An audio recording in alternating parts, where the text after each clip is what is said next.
Welcome craft beer lovers. My name is Nigel from We Love Craft Beer, if you don't already know me.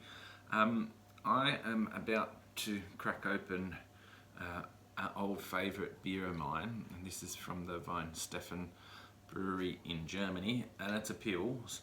And as I do that, I'm going to talk you through, take you on a little bit of a journey, hopefully, about beer through Europe. So, the Weinsteffen brewery is the oldest continually operating brewery in the world.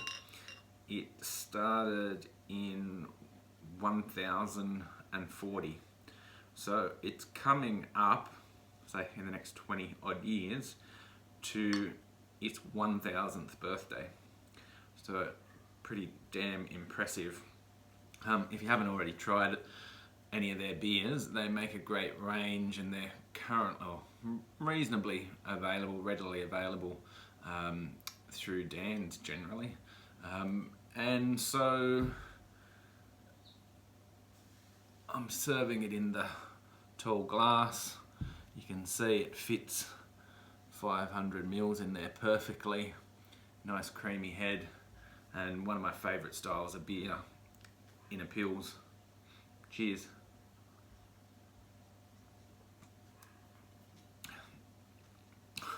Damn, that's tasty.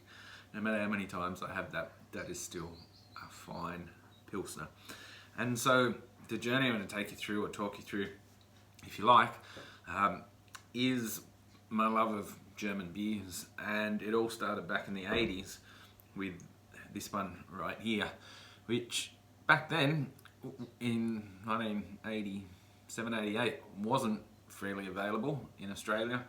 I travelled to Europe and I drank this beer and absolutely fell in love with German beers, German lagers, mainly because at the time there was not much choice here in Australia. We had a pretty ordinary range of lagers of our own, but nothing much to speak of. Sorry, I'm going to really enjoy this. Now, that was in the 80s. I did get around to Oktoberfest, which is the rite of passage for pretty much every young Australian male. And this was their Oktoberfest beer. Now this one, I don't think I brought, this is not one I brought back, but that is one of their fest beers.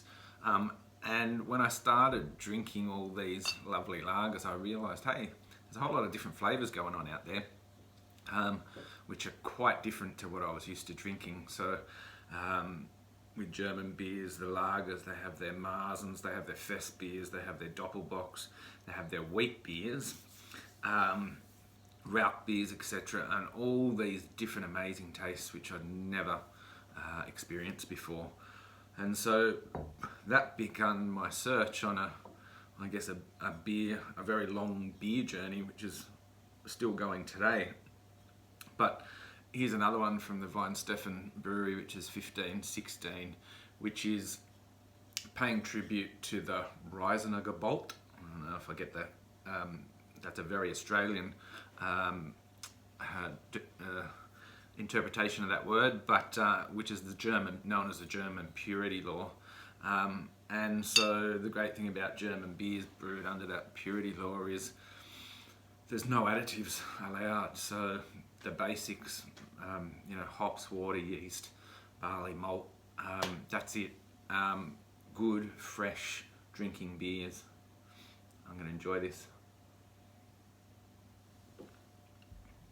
The other thing, as I mentioned, is their wheat beers. And again, if you've not tried this, hunt it down. This is called the Vetus, they probably pronounce it Wheatus. And so an awesome wheat beer, full of flavour, banana, cloves, awesome beer. And that's sort of been like that experience I had over there. I came back and just wanted to try more beers all the time. I wouldn't say I got caught up in a whole lot of them really early on, but just coming back here meant I wanted to try more and more different beers. And so the other beer which I mentioned, I said I love my Pilsners, which this one is.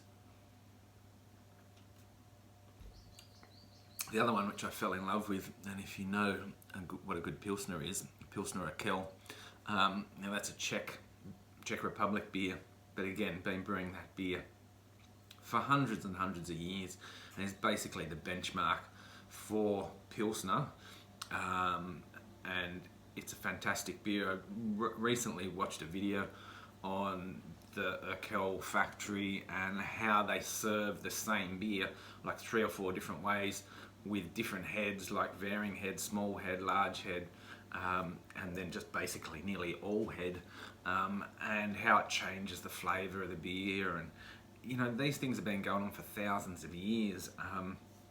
There was an interesting post recently on our group saying, you know, oh, what's the oldest craft brewery in Australia? Well, craft's such a new thing. You know, obviously we've got Coopers going back, you know, over 150 years, and the new wave of craft is really quite, you know, fresh. It's probably less than 20 years old, but there's people been brewing the same way for hundreds and thousands of years, which is, I find, terribly exciting. So, and then going through, so we've got some German beers, we've got some Czech beers. This one, which is from Budvar, which is the original Budweiser, now more commonly known in America as Budweiser, but nothing like the same beer.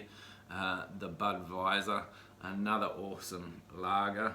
And then of course, from Germany, if you're going to make the visit over there, you would go to Bamberg and drink Rauch beers from these amazing brewers over there. Again, been doing this for hundreds and hundreds of years. Excuse me while I take a drink. And of course, if you're going there, it wouldn't be complete without a trip to Belgium, because Belgium also has an amazing history of beers. And these are all beers which I've sampled, and you might be saying, yeah, well, some of those are pretty common. But for instance, you know, the Orval Brewing Company, and this beer is considered to be like the champagne of beers. It has amazing light fruitiness, something a bit like, perhaps a bit like the Brutes that are coming out. I guess that'd probably be more a closer style to it. And of course, Chimay, which is one of the few Trappist breweries in the world. There's only a handful of those.